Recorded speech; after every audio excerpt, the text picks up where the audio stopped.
السلام عليكم ورحمة الله وبركاته. وعليكم السلام.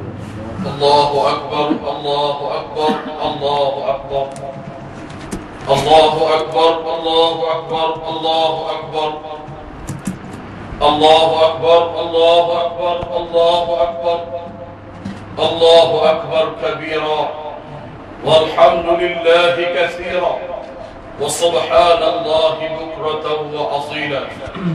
أشهد أن لا إله إلا الله وحده لا شريك له له الملك وله الحمد وهو على كل شيء قدير. وأشهد أن محمدا عبده ورسوله أرسله الله بشيرا ونذيرا بين يدي الساعة فأدى الأمانة وبلغ الرسالة ونصح الأمة وجاهد في الله حق جهاده. الصلاة والسلام على حبيبنا وشفيعنا وذخرنا ومولانا محمد بن عبد الله إمام المتقين وقائد الدعاة المجاهدين وعلى آله وأصحابه والتابعين وتابعيهم بإحسان إلى يوم الدين. أما بعد فيا عباد الله اتقوا الله أوصيكم ونفسي وإياي بتقوى الله فقد فاز المتقون. Sidang jemaah yang dirahmati Allah Subhanahu wa taala. Allahu akbar. Allahu akbar. Allahu akbar walillahil hamd. Pada hari dan saat yang penuh dengan kegembiraan ini, saya menyeru diri saya dan kepada semua ahli jemaah agar sama-sama kita mengingatkan ketakwaan kepada Allah Subhanahu wa taala dengan melaksanakan segala perintahnya dan meninggalkan segala larangan. Setelah sebulan kita umat Islam berpuasa di bulan Ramadan Al-Mubarak, maka sewajibnya pada hari yang mulia ini kita bersyukur kepada Allah Subhanahu wa taala kerana kita dapat bertemu dengan satu Syawal dan merayakan Aidil Fitri pada pagi yang indah ini. Inilah nikmat yang tiada tolak bandingnya, dan mestilah sama-sama kita menadah tangan sebagai tanda kesyukuran yang tidak terhingga kepada Allah Subhanahu wa taala.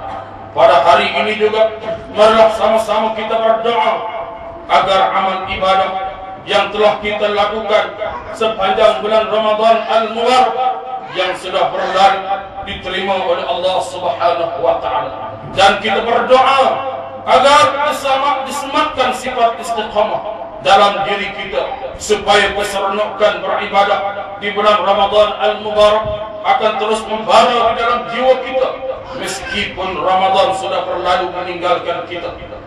Muslimin dan muslimat yang dirahmati oleh Allah Subhanahu wa taala, Ramadan berlalu dengan meninggalkan 1000 rahsia yang hanya diketahui oleh Allah Subhanahu wa taala sahaja. Hanya Dia yang tahu siapakah di kalangan hamba-hambanya yang bertemu dengan Lailatul Qadar. Hanya Dia yang mau, yang Maha Esa, yang tahu siapakah di kalangan hamba-hambanya yang diampunkan dosa dan telah tertulis namanya di pintu syurga. Dan hanya Dia yang Maha mengetahui siapakah di kalangan hamba yang hanya mendapat lapar dan dahaga semata-mata kerana berpuasa, tetapi tetap melakukan maksiat serta meninggalkan perintahnya. Malah hanya Dialah ya Allah yang tahu siapakah di kalangan hamba-hamba yang berbohong berpuasa di hadapan manusia tetapi tidak berpuasa di bulan Ramadan yang lalu. Bulan Ramadan dilalui dengan pelbagai suasana dan kerana manusia. Ada golongan yang benar-benar rindu dengan ketibaan Ramadan dan menjadikan saat beribadah dan mengejar keampunan daripada Allah Subhanahu wa taala. Dan sebaliknya ada pula golongan yang bencikan Ramadan dan melalui Ramadan dengan mencuri makan dan minum, melakukan maksiat seperti berjudi, berzina dan sebagainya. Bagi yang taat kita doakan agar Allah Subhanahu wa taala memberikan ganjaran pahala berlipat ganda, dan semoga budaya ibadah di bulan Ramadan dapat diteruskan hinggalah selepas Ramadan.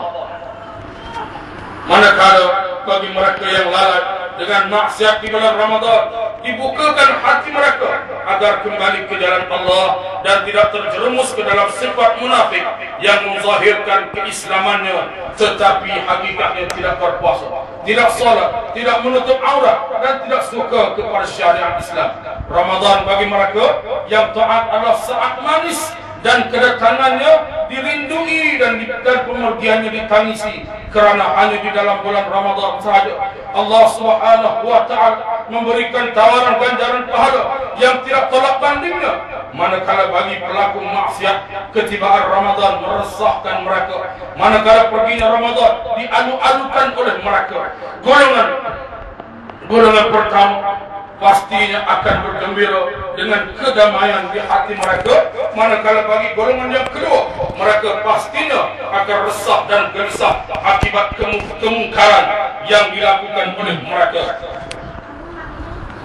Sidang jemaah yang dirahmati oleh Allah Subhanahu wa taala. Allahu akbar, Allahu akbar, Allahu akbar walillahil hamd. Aidul Fitri. Aidul Fitri membawa arti kembali kepada fitrah, yakni setelah sebulan umat Islam dilarang melakukan sesuatu yang asalnya harus, yaitu makan dan minum, dan juga perkara lain yang membatalkan puasa seperti bersetubuh dengan istri di siang hari. Maka apabila tiba di Syawal, kesemua perkara tersebut diharuskan dan dihalalkan semula. Ini adalah merupakan satu latihan paling berkesan kepada seseorang Muslim bagi menguji sejauh manakah tahap penerimaannya terhadap perintah Allah Subhanahu wa taala, sehinggalah melibatkan sesuatu yang menjadi kebiasaan kepada kemuliaan kemudian dilarang oleh Allah Subhanahu wa taala melakukan. Dengan tiba di Syawal, berarti sesuatu yang menjadi fitrah manusia, yaitu makan dan minum, diharuskan kembali di